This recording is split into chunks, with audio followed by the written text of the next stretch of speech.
देखो बेटा क्वेश्चन लिखा है आपका, the difference between two number is 26 and one number is 3 times the other. आपको वैल्यू फाइंड करनी है। देखो बेटा मैं एक्सरसाइज 3.2 की आपको वर्ड प्रॉब्लम करा रही हूँ। इससे पहले मैंने आपको सब्स्टिट्यूशन मेथड में ये क्लियर किया हुआ है अपनी एक वीडियो में कि सब्स्टिट्यूशन मेथड क्या है। फिर से मैं एक्सप्लेन करती हूँ कि सब्स्टिट्यूशन मेथड में हमें दो इक्वेशन दी होगी, हम क्या करेंगे, एक इक्वेशन से वैल्यू निकालेंगे और दूसरे में हम पुट करेंगे। आपको याद रखना है कि वैल्यू आप या तो x की निकाल सकते हो या y की, ठीक है।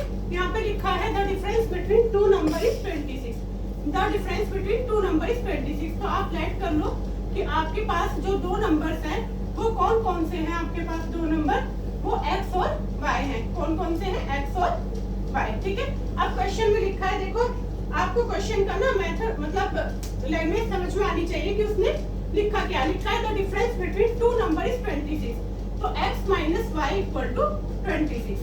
द डिफरेंस बिटवीन, तो then x minus y equal to 26। Second equation देखो आगे लिखा है and one number is 3 times the other. One number is 3 times the other. One number is 3 times the other, ठीक है। आगे आप देखो कि आपको दोनों इक्वेशन में वो इक्वेशन चूज करनी है कि जिसमें आप इजीली तरीके से क्वेश्चंस में वैल्यू रखें और आसानी से वो फाइंड हो जाए। तो यहाँ पे आप क्या करोगे कि x की वैल्यू को इक्वेशन फर्स्ट में रखो। तो इधर से फ्रॉम इक्वेशन सेकंड से मैं फर्स्ट में x की वैल्यू रखती हूँ। तो x इक्वल टू क्या था, 3y minus y equal to 26। तो 3y minus Y 2y equal to 26। अब y की वैल्यू क्या हो जाएगी, 26 अपॉन 2। तो y कितना हो गया आपका 13, ठीक है। y की वैल्यू क्या होगी बेटा 13। अब y की वैल्यू आप इक्वेशन सेकंड में रखो। y की वैल्यू जब इक्वेशन सेकंड में रखोगे तो लिख देना कि putting the value of y in equation second. Putting the value of y आप जिस भी इक्वेशन में रखोगे उसी इक्वेशन में आप मेंशन कर देना। तो y इक्वल टू 13, यहाँ पे फिर क्या होगा, x इक्वल टू 3 into 13। तो x की वैल्यू कितनी हो गई 39, ओके। फिर से मैं आपको एक्सप्लेन करती हूँ कि मैंने क्वेश्चन में क्या कहा था।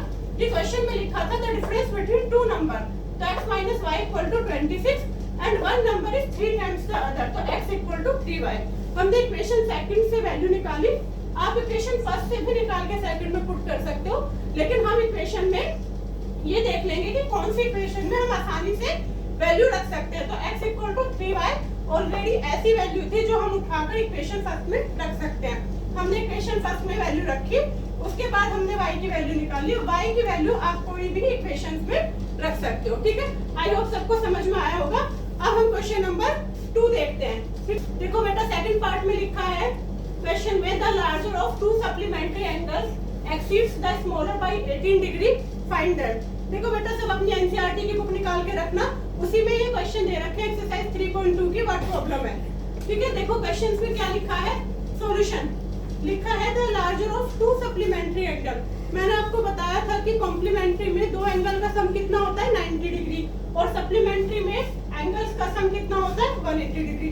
इसको याद रखने का आसान तरीका है, देखो कुछ बच्चे ना कॉम्प्लीमेंट्री और सप्लीमेंट्री में कंफ्यूज हो जाते हैं। आप याद रखना कि सप्लीमेंट्री मतलब स्ट्रेट, और स्ट्रेट जो एंगल बनता है वो हमेशा 180 डिग्री का बनता है। इस तरीके से जो एंगल बनेगा वो 180 डिग्री का बनेगा। अब लिखा है the larger of two supplementary angles, तो दो एंगल्स का सम कितना हो गया, x plus y equal to कितना हुआ 180 डिग्री, ठीक है।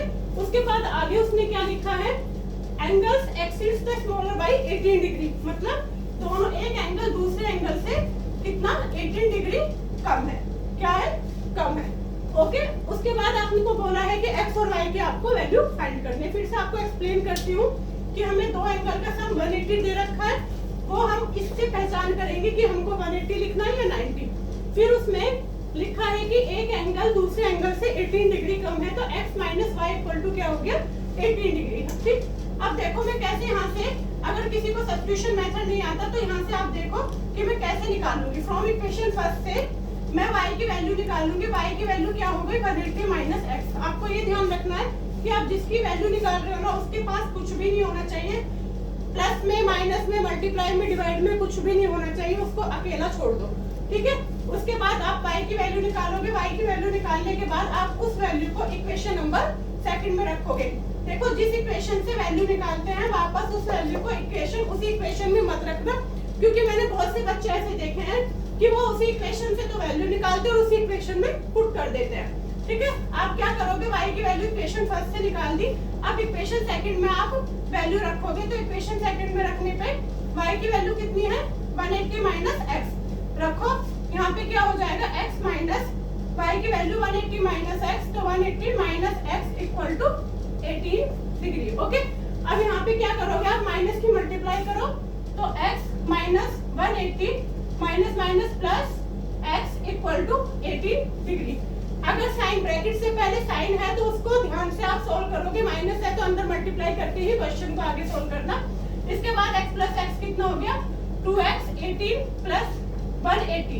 ओके, 18 प्लस 180 आपका कितना हुआ 8 9 198, या x इक्वल टू कितना हो गया 198 अपॉन 2, तो 2 9 दा 18, 2 9 दा 18, तो x की वैल्यू आपकी कितनी आ गई 99। अब इस x की वैल्यू को आप इस x की वैल्यू को वापस यहाँ पे रखो, आप कहीं भी रख सकते हो, इस इक्वेशन में, इस इक्वेशन में, और एक इक्वेशन इसको भी आप सपोज कर लो कि ये थर्ड इक्वेशन है। आप x की वैल्यू को उठाओ और यहाँ पे रख दो, तो y की वैल्यू कितनी हो जाएगी 180 माइनस 99, तो 180 माइनस 99 कितना बचा, माइनस करो 180 माइनस 99 10 9 1, ठीक है। उसके बाद यहाँ पे कितना बचेगा 81, तो यहाँ होगी आपकी कितनी वैल्यू आ गई 81। एक बार फिर से माइनस करो बेटा 10 9 1, हाँ ठीक है 81, तो y की वैल्यू कितनी होगी 81 डिग्री और x की वैल्यू कितनी होगी आपकी 99। ओके, सबको समझ में आया होगा।